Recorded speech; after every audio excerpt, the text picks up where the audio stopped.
Hey there, wonderful viewers. If you're just joining us, I highly recommend watching my last video where we unraveled the intriguing concept of the law of automation. We explored the idea that the universe and even our own minds function on autopilot. It's a mind-boggling concept that opens up a world of exploration. So with that in our back pocket, let's dive right into today's captivating discussion. Today we're delving into a profound question. Who are we, truly?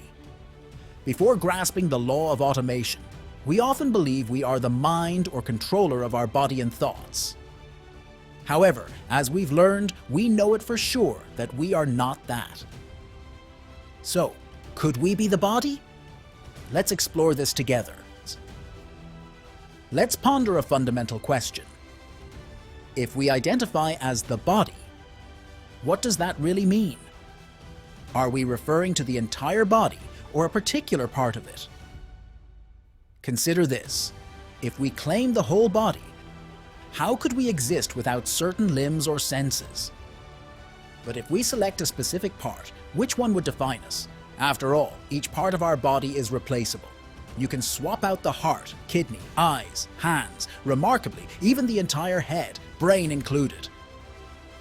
Take a moment to reflect. Who are we truly? I'm aware this might sound like science fiction, but intriguing experiments have been done on monkeys where they survived for a week after head transplantation. While this isn't a possibility for us at the moment, who knows what the future holds? Brain transplantation in humans might become a reality down the line. Imagine the potential implications and the questions it raises about our understanding of identity and self. Let's dive into this deeper. If we break it down, what we typically label as me cannot be separated from us. If a part can be removed and our essence remains, that part isn't us. Consider the eye or any other body part. They're interchangeable. So we're not the eye, the heart, or any specific body part. Even the brain, often seen as a core self-component, is replaceable. This raises profound questions about what truly constitutes our identity. Now let's delve into 4 mind-boggling scenarios. Dive into first mind-bending hypothetical. Imagine a memory swap between us. I've swapped your entire memory with mine. So where are you now, and in whose body? Imagine looking in the mirror. Would the reflection feel foreign due to the memories? Our faces are familiar to us because of our memories. So with this memory exchange, you'd likely see a face that isn't yours. But it begs the question. It's fascinating to ponder. Are we defined by memories alone, or is there something more intrinsic that makes us who we are? Now, let's ponder the second scenario. If you claim to be your memory, what happens when you encounter memory loss? The person is still very much alive despite the memory loss. This sheds light on the fact that we can't simply be defined by our memories. After a memory transfer, our essence remains intact, but our past, desires, and personality alter. We evolve, yet we are still fundamentally us, proving we're more than just our memories. It's a fascinating exploration into what truly makes up our identity. In the third intriguing scenario, let's consider 2 individuals, person A and person B. If we were to swap their brains, where does the essence of person A reside now? Is it in A's body or in B's body? Previous scenario has shown us memory isn't the defining factor. So let's reflect on the real nature of our being. Now let's delve into the 4th mind-boggling scenario.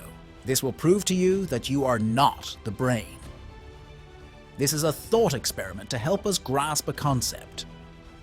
Imagine we swap the brains of 2 individuals, but their memories remain in their original bodies. If we don't disclose the brain swap to them, and just say their brains are repaired, would they notice a significant change? Unlikely. There might be subtle differences, but not in terms of their true identity. Just like changing a patient's eye without their knowledge, it's challenging to detect such changes. Our experiences, rooted in the five senses and mind, remain consistent. Even after a brain transplant, although the brain may differ, as this brain is weaker in memory, doesn't have the same imagination skills, but our essence remains unchanged. Science tells us our entire body is replaced every 5-7 years, yet this doesn't alter our core being. It affects experiences, but not the essence of who we are. Can you grasp the essence of your existence now? You are simply an experiencer, perceiving the world through your senses and the activities of your mind, including dreams and thoughts. Even in moments of emptiness, like deep sleep or unconsciousness, you are still experiencing that void. Consider this. Every morning, we long to return to that peaceful nothingness during sleep. See yourself as an observer, calmly witnessing the constant flow of everything. Your mind, your body, all automatically flowing like a river. You remain untouched, like a witness. Even if the body ceases to function or ceases to exist, you, the observer, remain unaffected. If we were to replace body parts and bring you back after death, it would feel like you were never truly gone. You are simply in a state of unconsciousness, experiencing nothing. At the end, let's delve into this intriguing question. Who is the true experiencer, the real witness, and what defines us? We've established that we aren't the mind or the body. All our desires stem from the mind and body, revealing that our desires are baseless, driving our actions. So, if we transcend the mind and body, then what defines our essence? Could there be something beyond these physical and mental realms? Furthermore, consider this. Is the experiencer within me distinct from the experiencer within you? Or are they fundamentally the same? It's akin to pondering if the atoms in my body are distinct from the atoms in your body. What do you think? Please share your opinion in the comments.